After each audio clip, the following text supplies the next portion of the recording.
Shravanam Diaries podcast.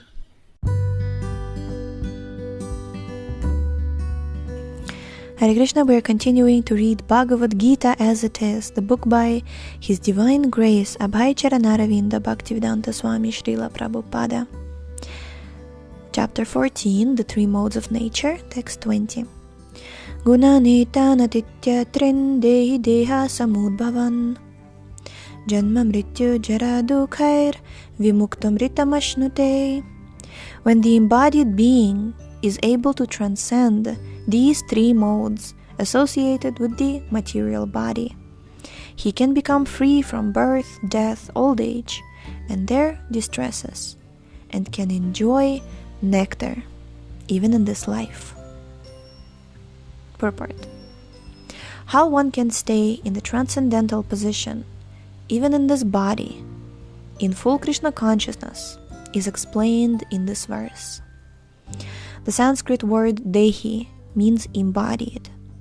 Although one is within this material body, by his advancement in spiritual knowledge, he can be free from the influence of the modes of nature.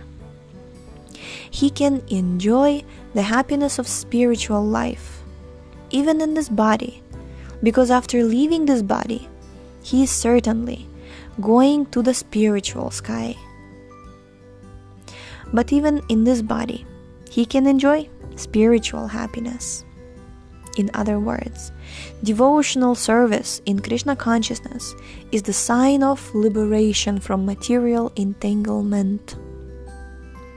And this will be explained in the 18th chapter. When one is freed from the influence of the modes of material nature, he enters into devotional service. In other words, devotional service in Krishna consciousness is the sign of liberation from material entanglement. And this will be explained in the 18th chapter. When one is freed from the influence of the modes of material nature, he enters into devotional service. Wow. Now, after reading what is all this material entanglement, you really start understanding that Krishna consciousness and devotional service is not cheap.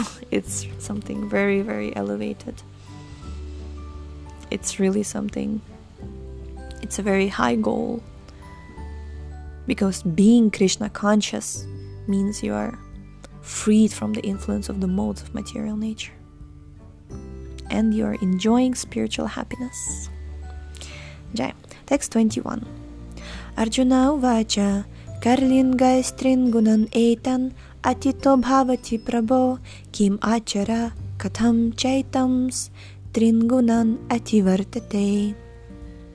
Arjuna inquired, O my dear Lord, by which symptoms is one known who is transcendental to these three modes? What is his behavior, and how does he transcend the modes of nature? Purport. In this verse, Arjuna's questions are very appropriate. He wants to know the symptoms of a person who has already transcended the material modes. He first inquires of the symptoms of such a transcendental person. How can one understand that he has already transcended the influence of the modes of material nature? The second question asks how he lives and what his activities are. Are they regulated or non-regulated? Then Arjuna inquires of the means by which he can attain the transcendental nature. That is very important. Unless one knows the direct means by which one can be situated always transcendentally, there is no possibility of showing the symptoms. So all these questions put by Arjuna are very important. And the Lord answers them. Texts 22 to 25.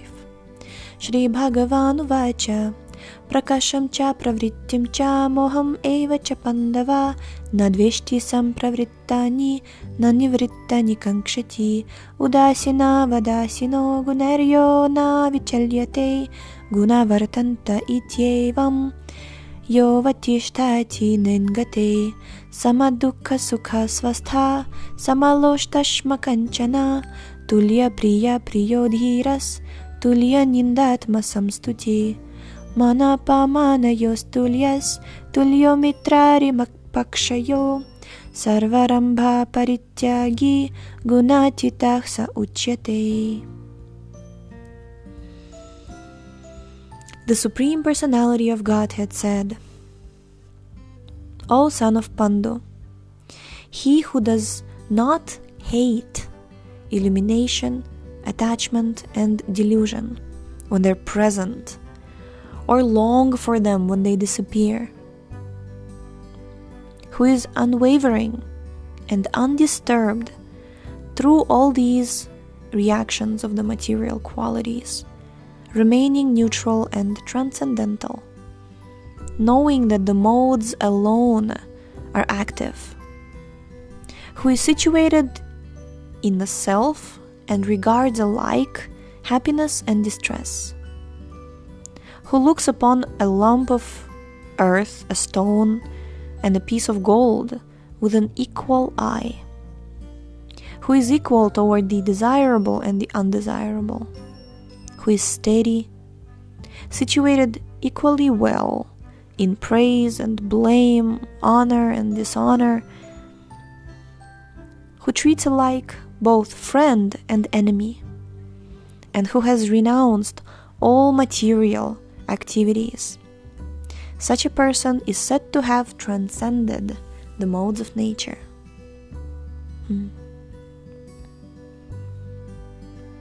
Purport.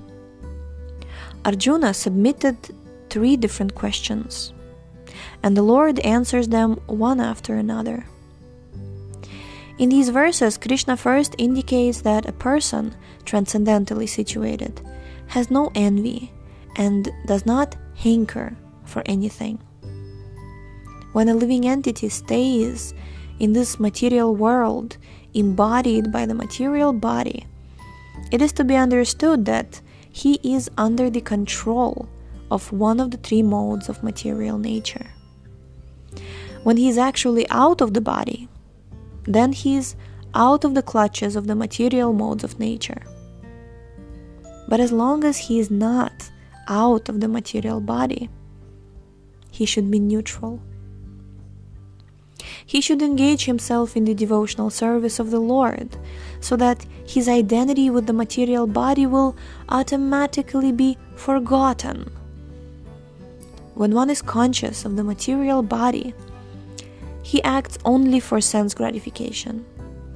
But when one transfers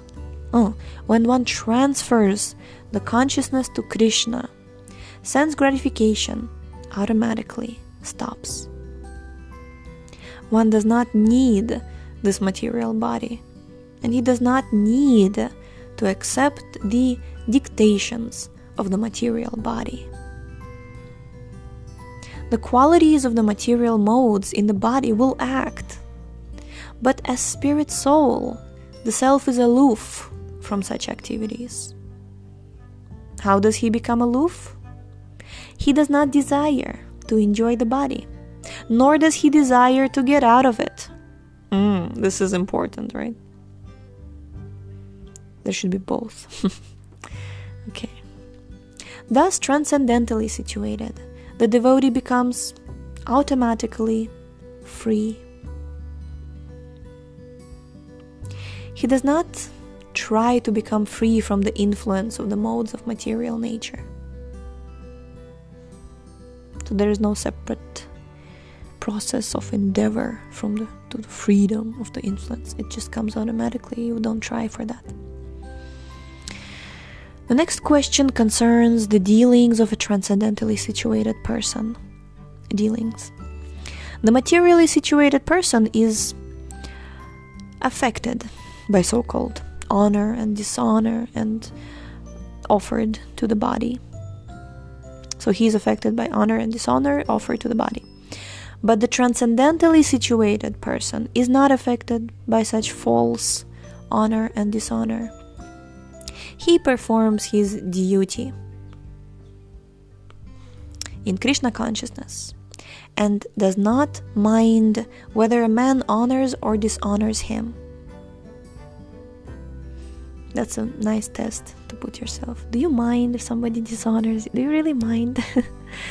Okay. Yeah. He accepts things that are favorable for his duty in Krishna consciousness. Otherwise, he has no necessity of anything material, either a stone or gold. He takes everyone as his dear friend who helps him in his execution of Krishna consciousness. And he does not hate his so-called enemy. He is equally disposed and sees everything on an equal level, because he knows perfectly well that he has nothing to do with material existence. Social and political issues do not affect him, because he knows the situation of temporary upheavals and disturbances. He does not attempt anything for his own sake. He can attempt anything for Krishna, but for his personal self he does not attempt anything. By such behavior, one becomes actually, transcendentally situated.